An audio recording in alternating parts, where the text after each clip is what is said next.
The voice sounded distorted, like it was coming from an old cassette tape. In the background, faint subway noises echoed through the recording. Metal scraping against metal. Distant crying. And something else. Breathing. The man spoke again, whispering this time. I got on a train in New York that isn't supposed to exist. Suddenly, a horrifying scream blasted through the audio. Then silence. A child's voice softly whispered.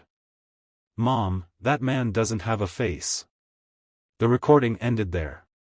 The file was discovered 3 weeks later inside an abandoned control room beneath a closed Manhattan subway station.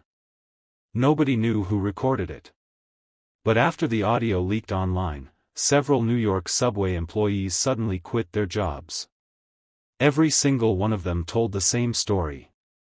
After 3 a.m., a train sometimes arrives that has no schedule, no route, and no final stop.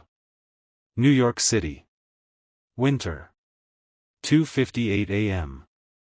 Marcus Reed stepped down into the empty subway station after finishing another exhausting overtime shift. The fluorescent lights above flickered weakly. Most of the station was deserted except for a few homeless people sleeping on benches. An automated announcement crackled through the speakers. Next train arriving. Then static interrupted the message. A whisper followed. Don't get on. Marcus frowned. Great. Broken speakers. He shoved his hands into his jacket pockets and walked closer to the platform edge. A minute later, headlights appeared deep inside the tunnel. The train slowly emerged from the darkness. Marcus immediately noticed something wrong. No train number. No line color. No destination sign. Just an old silver subway train that looked decades out of date. The doors slid open with a long metallic hiss. Inside, only 3 passengers sat silently. An elderly woman. A young boy. And a man in a black business suit. None of them moved. Marcus hesitated for a second. Then stepped inside. The doors shut behind him. The train began moving. But after a few moments, Marcus felt his stomach tighten. Something was terribly wrong. The train made almost no sound. No rattling. No wheel screeching. It felt less like a subway car. And more like something floating through empty space.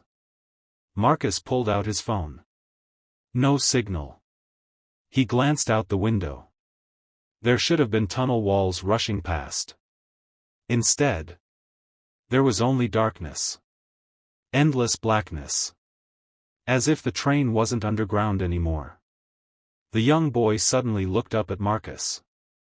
You've never been here before, have you? Marcus blinked. What? The child leaned closer.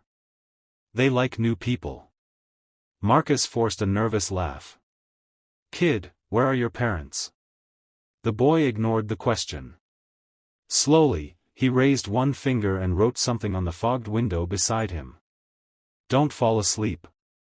Marcus felt a chill crawl up his spine. The train lights flickered. For 1 second, the entire subway car went dark. When the lights returned, the old woman was no longer sitting across the aisle. Now she sat directly beside Marcus. He jumped violently.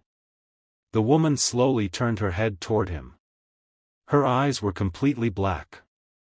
Don't get off at the final station, she whispered. Marcus stood up immediately. Okay, what the hell is happening? Nobody answered. Then the subway announcement returned. Next stop. Static crackled. Last stop. The train began slowing down. Outside the windows, faint shapes emerged from the darkness. A station platform. But it didn't look human. The walls were wet and rotting. Dim lights flickered overhead. Thick fog covered the ground. And standing on the platform were hundreds of people. Perfectly still. Watching the train. Marcus froze. Because none of them had faces. No eyes. No mouths. No noses. Just smooth pale skin stretched across blank heads.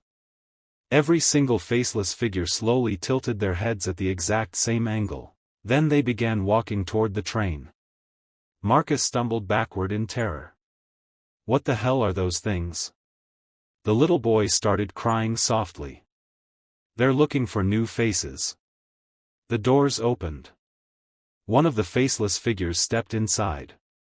Then another. Then another. Marcus backed away until he hit the far wall of the train car. The businessman in the black suit slowly stood up. His face began melting. Skin dripping downward like candle wax.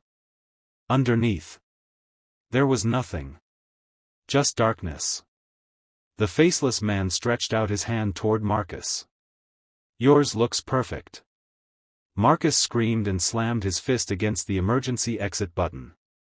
Nothing happened. The train lights suddenly shut off again.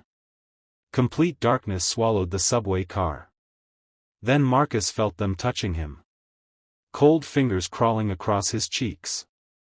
His forehead. His eyes. Dozens of hands. A whisper breathed directly into his ear. You're one of us now. The lights exploded back on. The train was empty. Completely empty. Marcus stood alone, gasping for air. No passengers. No creatures. Nothing. Then he slowly looked at his reflection in the subway window. And felt his heart stop. His face was disappearing. His eyes fading away.